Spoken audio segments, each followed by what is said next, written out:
Hello friends, welcome back to our channel women of essence और आपका welcome है फिर से एक दिवाली स्पेशल वीडियो में। इससे पहले मैं आपके साथ कई सारे DIY क्राफ्ट्स शेयर कर चुकी हूँ त्योहारों में अपने घर को सजाने के लिए, और अब बारी आती है क्लीनिंग की। तो फ्रेंड्स, अगर अभी तक आपने डीप क्लीनिंग अपनी दिवाली वाली नहीं शुरू की है तो मेरे साथ ही शुरू कर लीजिए, क्योंकि लगभग एक हफ्ता बचा है हमारी दिवाली को आने में। और मैंने आज से अपनी क्लीनिंग शुरू की है और शुरुआत की है अपने किचन से। और सबसे पहले मैं अपने इस वाले चिमनी के फिल्टर को साफ़ करूंगी, जो कि बहुत ज़्यादा ग्रीसी हो गया है। सभी का हो जाता है और इसे साफ़ करना काफ़ी टफ होता है, पर ऐसा कुछ नहीं है। पहले मैं इसे मैनुअली ही साफ़ किया करती थी, पर अब मैं जब से डिश वॉशर को यूज़ कर रही हूँ, इसके साथ मेरा ये वाला काम बहुत आसान हो गया है।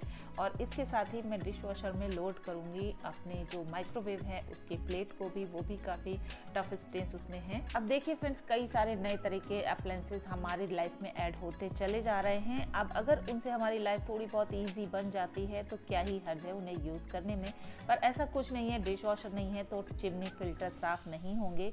अगर आप मेरे इस चैनल को फॉलो कर रहे हैं तो बहुत सारे क्लीनिंग वीडियोस मैंने आपके साथ शेयर किए हुए हैं, कई सारे टिप्स और ट्रिक्स मैंने शेयर किए हुए हैं चिमनी फिल्टर्स को साफ करने के। तो कुछ इस तरह से ही मैं शुरुआत करती हूँ अपनी क्लीनिंग की। सबसे पहले कुछ ऐसी चीज़ों को मैं सेटिंग में लगा देती हूँ जो भी गैजेट्स के थ्रू काम होना है, और उसके बाद मैं मैनुअल वाली सारी क्लीनिंग करती हूँ। तो 3.25 घंटे का टाइमर लग गया है हमारे डिश वॉशर में, और लगभग इतना ही समय मुझे लगने वाला है। मेरा टारगेट है अपने किचन को डीप क्लीन करने के लिए।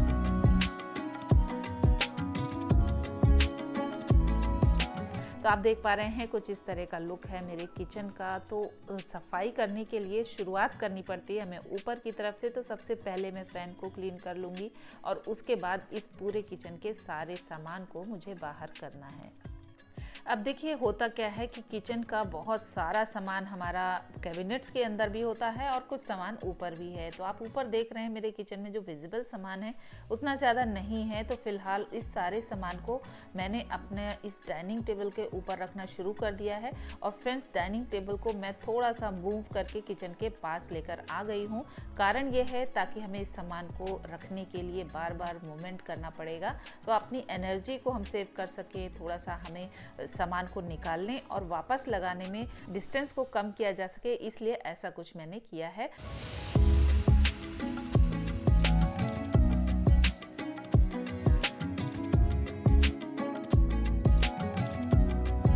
फ्रेंड्स, यहाँ पर आप देख पा रहे हैं मैंने अपने रिमाइंडर के लिए वीकली क्लीनिंग रूटीन हमेशा स्टिक करके रखती हूँ, ताकि मेरा जो डीप क्लीनिंग का प्रोसेस है वो बहुत ज़्यादा हेक्टिक और बहुत परेशान करने वाला ना हो सके। राइट टूल्स होने की वजह से हमारा जो क्लीनिंग का एफर्ट है वो बहुत ज़्यादा मिनिमाइज हो जाता है। तो यहाँ पर एक ब्रश मैं आपके साथ शेयर कर रही हूँ। ये एक एक्सटेंडेबल ब्रश है, पहले भी मैंने आपके साथ शेयर किया है, और ये काफ़ी ज़्यादा हेल्पफुल होता है हाइट वाली डस्टिंग को करने के लिए, और साथ साथ हमारे लेवल की जो डस्टिंग है उसको भी हम बहुत अच्छे से कर सकते हैं। और इसके साथ ही कुछ ऐसे स्पेसेस जहाँ पर हमारा हाथ या डस्टर नहीं पहुँच सकता है, वहाँ पर ये टूल बहुत अच्छे से पहुँच जाता है।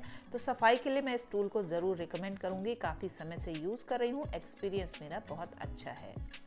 तो क्लीनिंग के प्रोसेस में ऊपर से नीचे की तरफ आते समय बीच में हमारा पड़ता है कैबिनेट टॉप्स, और कैबिनेट टॉप्स सबसे ज़्यादा गंदे होने वाली जगह होती है। और आप देख पा रहे हैं क्लिंग रैप ने मेरे इस एफर्ट को किस तरह से मिनिमाइज कर दिया है। और इसके अलावा जो चिमनी का टॉप होता है ना, वो भी गजब का गंदा होता है, और इसकी क्लीनिंग भी अच्छा खासा एफर्ट हमारा लेती है। चलिए कोई बात नहीं, एफर्ट तो हमें करना ही है। अब यहाँ तो क्लिंग रैप लगाना थोड़ा मुश्किल है, या फिर लगाएंगे भी तो उतना अच्छा नहीं लगेगा, भद्दा सा लगेगा। तो इसकी सफाई तो टाइम टू टाइम हमें करनी ही पड़ती है। ऊपर से नीचे की तरफ हम आ ही रहे हैं, तो अपने लेवल के सभी चीज़ों को क्लीन करते चलेंगे। इस स्टील के रैक को भी बहुत ज़रूरी है क्लीन करना। इसमें भी जाले वगैरह लग जाते हैं जो हाइट की शेल्फ्स हैं, तो इसमें बहुत अच्छे से हमें सफाई करना पड़ता है।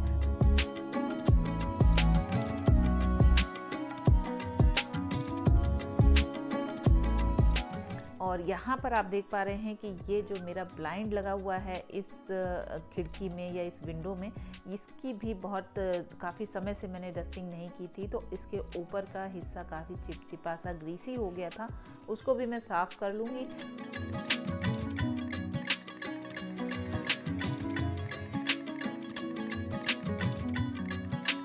और जहाँ तक इस ब्लाइंड के जो फैब्रिक वाले हिस्से की बात है, तो इसका जो मटेरियल होता है उतना फेवरेबल नहीं होता है पानी वगैरह से क्लीनिंग के लिए।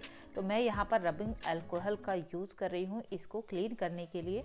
अब ये एक ऐसा क्लीनिंग एजेंट है जो सरफेस को साफ़ तो करता ही है, इसके साथ साथ टोटली इवेपरेट हो जाता है, इसका कोई भी रेसिड्यू सरफेस पर नहीं बचता है।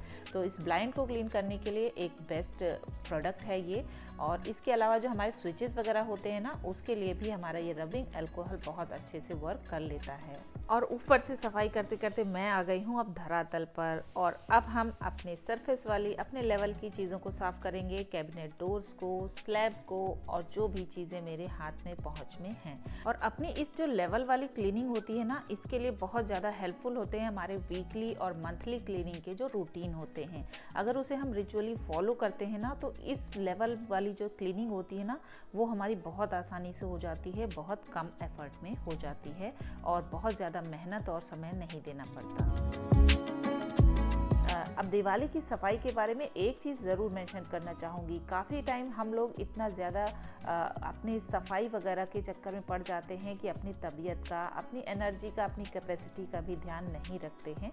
तो ऐसा बिल्कुल मत करिए। अगर आप किसी हेल्पर की हेल्प ले सकते हैं तो ज़रूर लीजिए। किसी किन्हीं गैजेट्स वगैरह का हेल्प ले सकते हैं, और अगर आप खुद से करने में कैपेबल हैं तो ज़रूर करिए। बहुत सारा काम एक साथ मत निकालिए, थोड़े थोड़े काम को करते रहेंगे तो बहुत अच्छे से हमारा काम हो जाएगा। तो फ्रेंड्स, ये थोड़ा बहुत समय नहीं बीता है, बीत गए हैं लगभग 3 घंटे, और हमारा डिश वॉशर अपना काम कर चुका है। आप देख पा रहे हैं कितने अच्छे से सारी चीज़ें बहुत अच्छे से साफ़ हो गई हैं, और मेरा जो किचन क्लीनिंग का काम है वो भी लगभग पूरा हो चुका है। तो फ्रेंड्स, हमारे ट्रेडिशन में जो सफाई और त्योहारों की बॉन्डिंग है वो इतनी ज़्यादा मजबूत है कि अगर हम सफाई नहीं करते हैं तो हमें त्यौहार का कोई फीलिंग या वाइब्स आती ही नहीं है। तो मैंने तो त्योहारों की वाइब्स लेना शुरू कर दिया है, और आप कब से ले रहे हैं मुझे ज़रूर बताइएगा। सफाई अगर अभी तक नहीं शुरू की है तो इस वीडियो से मोटिवेट होकर ज़रूर हिम्मत जुटाकर अपने किचन को क्लीन करना शुरू कर दीजिए और त्यौहार मनाना शुरू कर दीजिए। देखिए, ये तो थी मेरे किचन की एक्सटीरियर की क्लीनिंग, पर इसके कैबिनेट्स और ड्रॉर्स की डीप क्लीनिंग अगर आप देखना चाहते हैं तो लेफ्ट साइड के वीडियो को फटाफट से क्लिक कर दीजिए और देखिए मैंने कैसे अपने सारे ड्रॉर्स और कैबिनेट्स को ऑर्गेनाइज करके रखा है, और उसका क्लीनिंग मैं कैसे करती हूँ। आप वीडियो देखिए, और मैं आपसे मिलती हूँ एक और इन्फॉर्मेटिव और यूजफुल आइडिया के साथ अपने नेक्स्ट वीडियो में।